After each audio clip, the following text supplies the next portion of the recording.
Okay, so what's good, everyone? Last night we were able to catch Hard Knocks episode 4.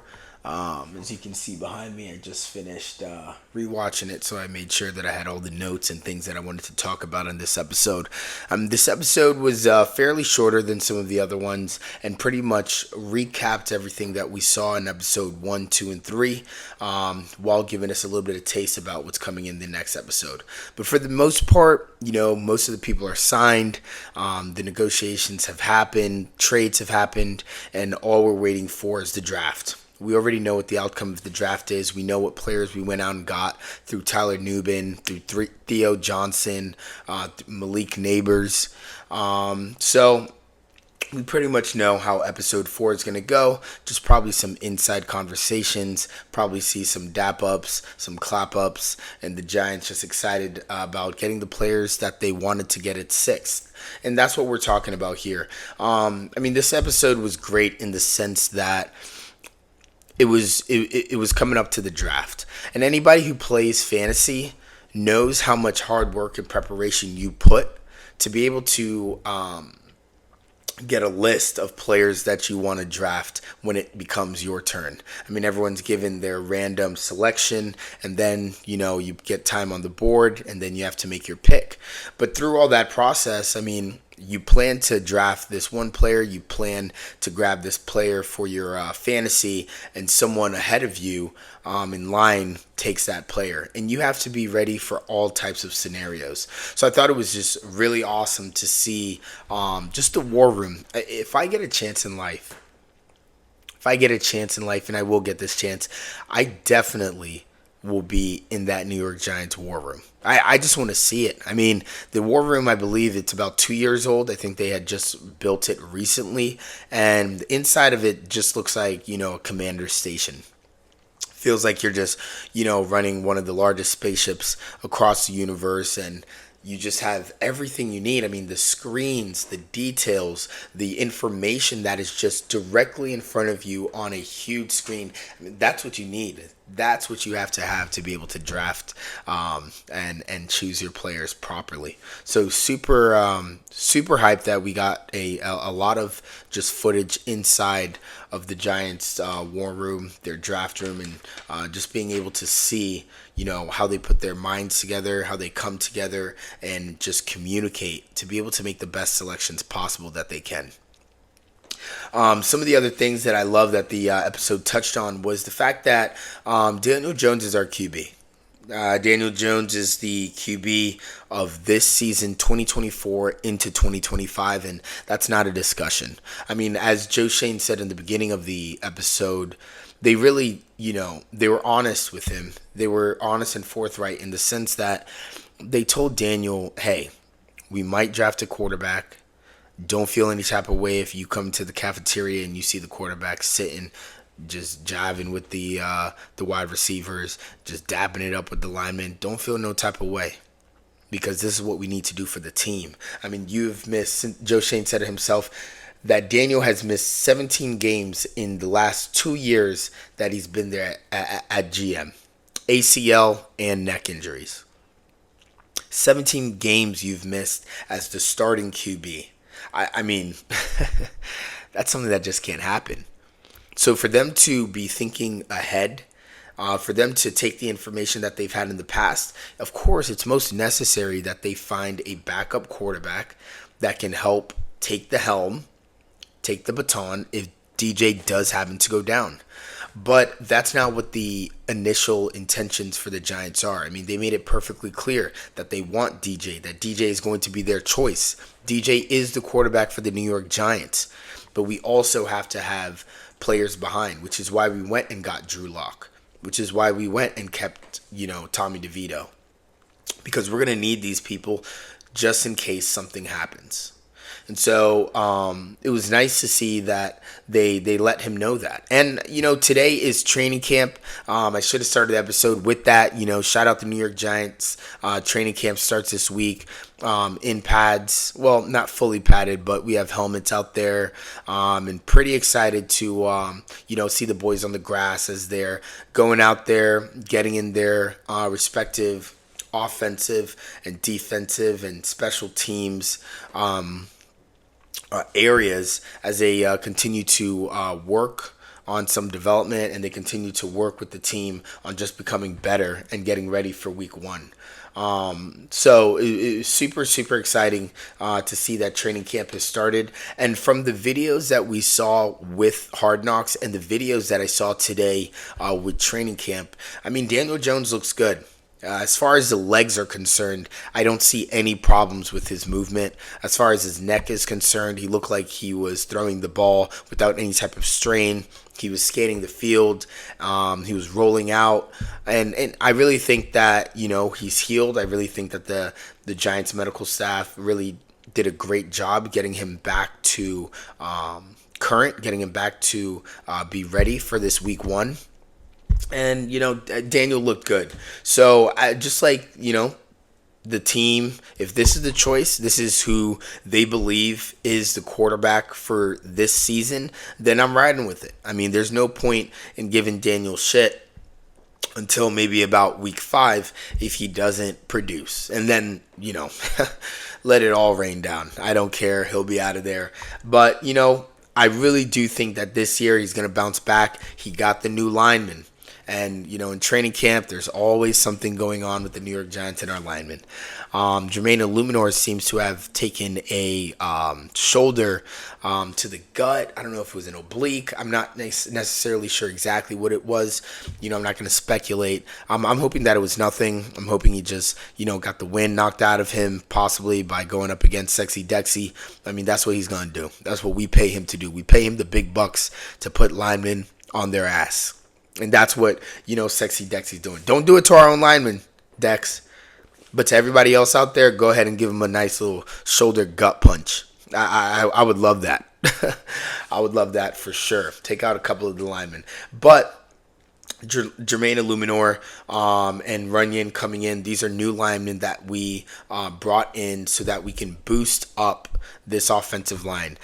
We did also bring in a guard, I believe, to work out during training camp. I have to go back on the name, but I believe it's Avon Gurton is the gentleman's name. I'll go back and find that out. But we did we did go ahead and invite a guard lineman to come participate with us in training camp, which is great. I mean, we could always use more linemen, especially with what happened with Jermaine Illuminor today. As you can see, you need the linemen. You need people to protect the QB, and we cannot afford to have another season where we're playing a team like the Dolphins and we have 3 guys that we brought from training camp and expect them to just go and be elite linemen. No, we need a solid 5 core of guys who are just ready to go through this season, go through this grind together to protect the quarterback.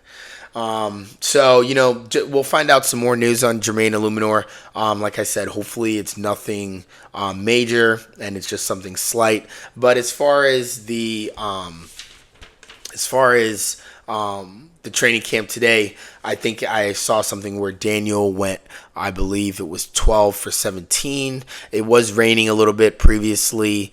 And there were some, good passes that were out there. But this is practice, guys. This is practice. And they need as much practice as they can get. And I hope that they utilize this time to be able to clean up, to be able to build chemistry, and to be able to give the fans a great product when it comes to Sundays, Mondays, and Thursdays. So, like I said, Daniel looked like he was moving well. We have a new lineman that we've put in there for him. Of course, we still have our tight ends between Bellinger and Theo Johnson, and that'll be an interesting matchup to watch during training camp to see who, at the end of the day, wants to be tight end 1.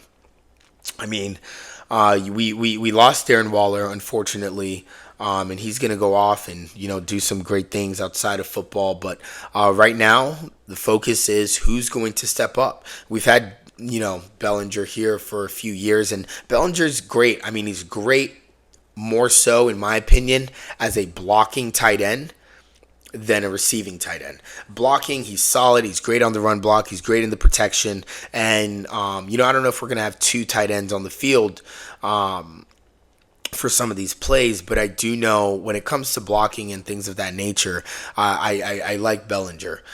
He hasn't really had too many opportunities when it comes to the passing game. That could be because, like I said, Darren Waller was here, so of course you're going to be sitting behind him. But there's a rookie who's coming in from Penn State, and I'm not saying rookie with any lightness to the word. I'm just saying rookie because that's what he is. But Theo Johnson could end up starting as tight end one. I mean, when it comes to explosiveness, when it comes to speed, when it comes to just catching capability, I mean, Theo Johnson is what you want. I mean, they said it in Hard Knocks themselves. The guy's a prototype tight end, 6'6", 260 pounds, and he runs fast. I mean, what more do you want than that? So, me personally, I like, Bellinger, but I really would love to see Theo Johnson get on the field and, just work some magic and just show us what he has and what he's bringing from Penn State. I really, I've been watching a little bit of his tape, and he really is just a solid, fast tight end, up there with some of the great ones that were drafted. I'm not going to throw any names out because I don't want people to get into too much speculation, saying that maybe you shouldn't have compared these two. Yeah. But, as far as being a tight end, a solid tight end with a great build and bringing in some great attributes, the guy looks good. And I hope that we get to see it on the field. I don't want another situation as with Jalin Hyatt where we draft a player and just have them sit on the bench for whatever reason, and we're not drawing up any type of plays to get them involved. I really, don't think that'd be wise to waste a full year of a player you just brought in. Let's get the guys in. Let's get them going. Of course, there's going to be some growing pains. There's going to be a few, mistakes that we make here and there. That's life. And but you'll never know until you try, So I definitely hope that Theo Johnson gets in there and he definitely makes a splash. And then also, I do want to touch up on the fact, going back to Daniel Jones, that he has these weapons now. I mean, Daniel Jones has been giving an ultimate upgrade from what he had last year and the year previously. I mean, you have your veteran through Slayton. You have returners coming back off some strong last year through Wan'Dale Robinson. And I will throw Jalin Hyatt in there because Jalin Hyatt did make some pretty great explosive plays. And there were a lot of times, if you went and watched back the tape, where Jalin Hyatt did create space and he was open. DJ just couldn't get him the ball, nor could, the other two, the backup, through Tyrod and then DeVito. There were times when I saw Jalin Hyatt open, and there were times where he was open and they found him. So I really think between those two, upgrade also right there. We brought in a dog. Through Malik Neighbors coming out of LSU, and that boy looks nice. Not only through route running, but just his eye on the ball. And that right there, he's fully ready. All he needs is a quarterback that's going to get him the ball. Malik Neighbors is ready to go, packaged up, take it out the box, and play. We just need to make sure that DJ understands that, bro, we're giving you a top wide receiver. Make yourself great so you can allow him to be great as well. We're not going to have another thing where, it's half-assed, tensions, things start to happen in the locker room, and then we lose off on a great receiver like we did with Odell, then we're stuck with nothing. So you have, let's go down the list. Like I said, Malik Neighbors, Darius Slayton, Wan'Dale, Jalin Hyatt, Theo Johnson, and Bellinger with Singletary over there in the backfield for you. And let's not forget, we brought on Isaiah Hodgins and McKenzie, who I think will stay. I really do believe that McKenzie will stay. We have some other players that might be questionable about, what their role is going to be. Lawrence Cager is a great player, good hands. I'd like to see what he could bring to the table, but the room it's looking full, and you can only keep so many players on this roster. And that's the most important part through training camp. You want to see who wants to be here, who wants to wear the blue, and who's ready to step up their game. So, um, so it's going to be very interesting with a lot of these matchups, and who they're going to keep. Through Lawrence Cager is Brandon, is what's the gentleman's name? Ford Wheaton. He was supposed to play last year, but he just didn't get a lot of playing time because of injuries, I believe. He's just been riding the bench, and we still have him. Really good build, tall wide receiver that we could use on some of these red zone scenarios, or we could use to help stretch the field, especially with someone like Malik Neighbors, who might be playing on the other side or who might potentially be playing the slot. So we'll see what we decide to do with Bryce Ford Wheaton. We'll see what we decide to do with Isaiah McKenzie, Isaiah Hodgins. And so there's a lot of players in question, especially on that offensive side. But I'm glad that the Giants, made a decision to cultivate this identity and let everyone know where we're moving forward. We are now a passing team that can also run, but we are past forward. We're past thinking. And so I really do hope that DJ, with the new line upgrade, with the new receivers that we've provided, he sees that the Giants really are showing faith. The Giants really do believe in him. I mean, they've given him everything that he needs when they really could have just let him go. And nobody would have even blinked. Nobody would have even said a word to the New York Giants if they had let Daniel go. Because, if we're putting performance to paper, it's just not there. The heart is there. I mean, from what I'm hearing, he's a good guy, good kid. He's there first, leaves last. But how is that translating to paper? When I'm looking at the stats here, what am I looking at? I mean, that's all good and all, being a good human being, but we're here to play football. We're here to win some games. How is that translating to paper?